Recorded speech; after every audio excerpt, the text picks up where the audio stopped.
Assalamualaikum warahmatullahi wabarakatuh.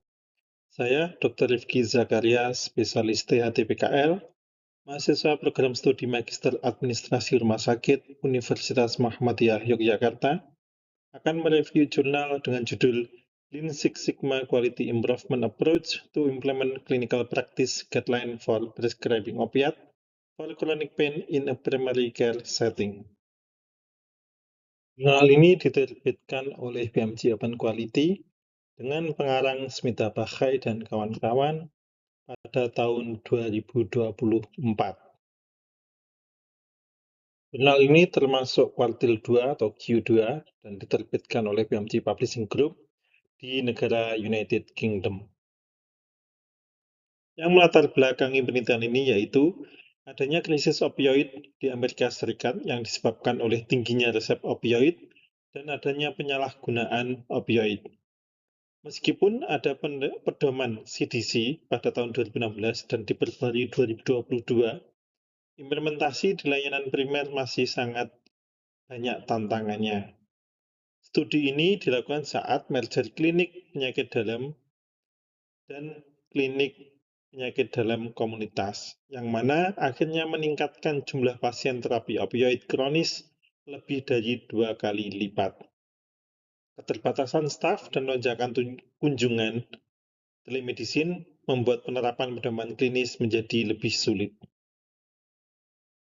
Masalah utama yang melatar belakangi penelitian ini yaitu rendahnya tingkat evaluasi nyeri kronis dan tes urin toksikologi, kurang dari 20%, kurangnya edukasi bagi pasien dan provider, tidak adanya sistem pemantauan yang terintegrasi.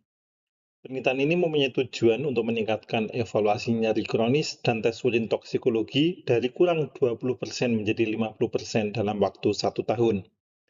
Yang kedua, meningkatkan keselamatan dan efektivitas penggunaan opioid melalui pendekatan berbasis pasien. Metode penelitian ini menggunakan pendekatan Lean Six Sigma dengan model DMAIC, Define, Measure, Analyze, Improve, dan Control yang umum digunakan dalam proyek peningkatan mutu layanan kesehatan. Penelitian ini dilakukan di klinik penyakit dalam berbasis komunitas di Buffalo, New York, dengan tim 12 provider, 63 residen, perawat, pekerja sosial, konselor kesehatan mental, farmasis klinis, dan staf IT, dengan populasi 231 pasien dewasa yang telah menjalani terapi opioid kronis untuk nyeri non-kanker selama lebih dari 3 bulan antara 1 Januari dan 31 Desember 2022. Pada desain DMAIC, Define dilakukan pada Januari 2022, yaitu identifikasi masalah dan pemetaan proses, analisis pemangku kepentingan, edukasi awal kepada tim provider, yaitu tim klinik, dan juga pasien.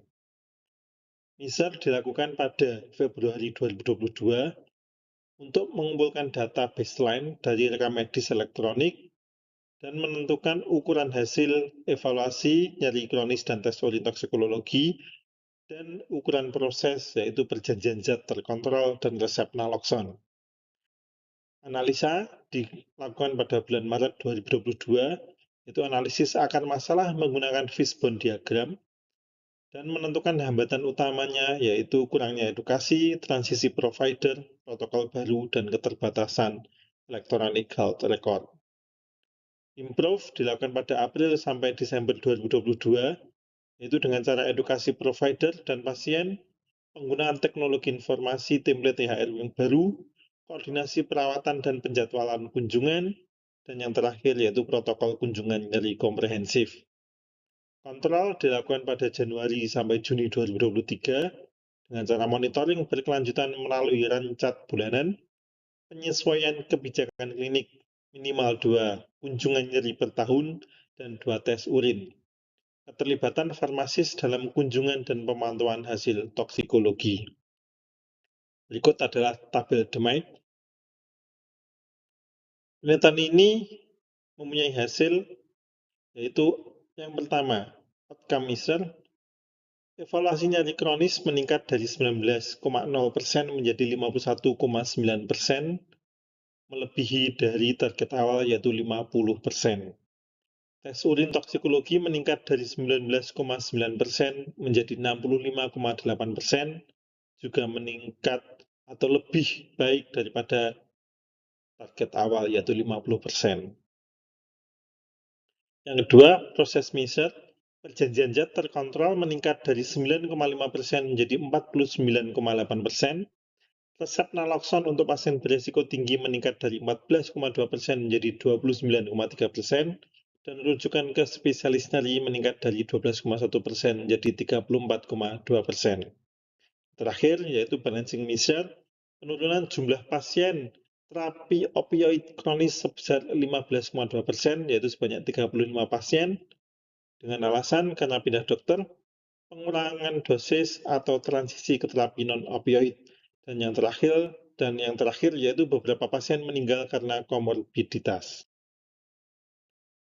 Kesimpulan dari penelitian ini yaitu edukasi kepada pasien dan provider, pengambilan keputusan bersama, peningkatan teknologi informasi kesehatan, serta intervensi berbasis sistem dalam protokol klinik berkontribusi besar terhadap keberhasilan proyek peningkatan mutu ini.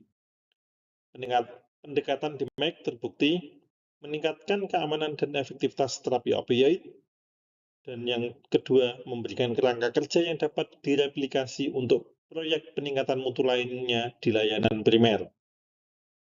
Kelebihan dari penelitian ini yaitu menggunakan pendekatan sistematis dan terstruktur, fokus pada edukasi dan kolaborasi multidisiplin, data pre dan post yang kuat dengan jumlah pasien tetap yaitu 231, dan relevan dengan keadaan real dalam praktek vaskes primer. Penelitian ini mempunyai keterbatasan, yaitu tidak adanya data demografis pasien karena keterbatasan sistem EHR. Yang kedua, tidak melibatkan umpan balik langsung dari pasien, ketergantungan pada entry manual data, dan yang terakhir, tidak menggunakan SPC chart secara optimal karena keterbatasan sumber daya. Relevansi hasil penelitian dengan konteks manajemen rumah sakit di Indonesia, yaitu hasil penelitian ini memiliki relevansi yang tinggi dengan manajemen mutu dan efisiensi di rumah sakit di Indonesia, terutama dalam menghadapi tuntutan akreditasi dan sistem jaminan kesehatan nasional. Peningkatan kepatuhan PPK, banyak rumah sakit di Indonesia bergelut dengan variasi praktek klinis dan kepatuhan terhadap panduan praktek klinis atau PPK atau SOP.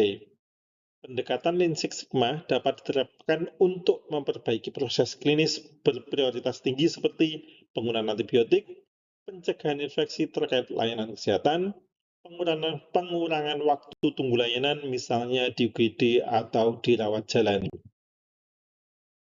Yang ketiga, peran tenaga kesehatan interprofesional.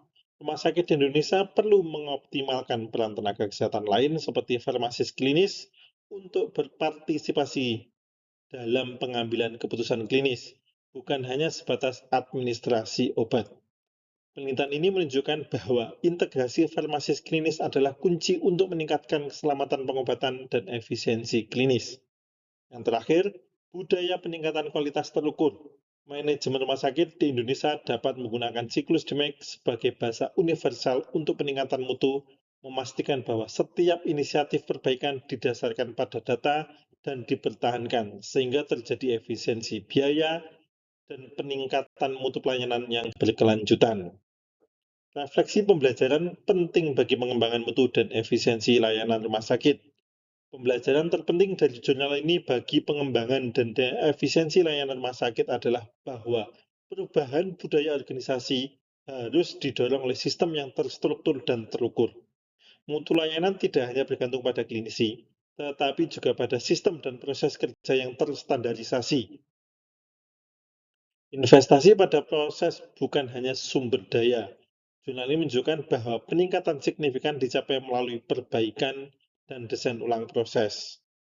Pentingnya kontrol, peningkatan mutu yang hanya bersifat sementara tidak akan berguna untuk kelangsungan rumah sakit. Manajemen harus membangun sistem audit rutin dan mekanisme umpan balik. Edukasi dan komunikasi efektif antara pasien dan provider adalah pondasi utama dalam pengambilan keputusan terapi bersama. Dan yang terakhir yaitu pentingnya data dan teknologi informasi dalam mendukung keberlanjutan program mutu. Terima kasih.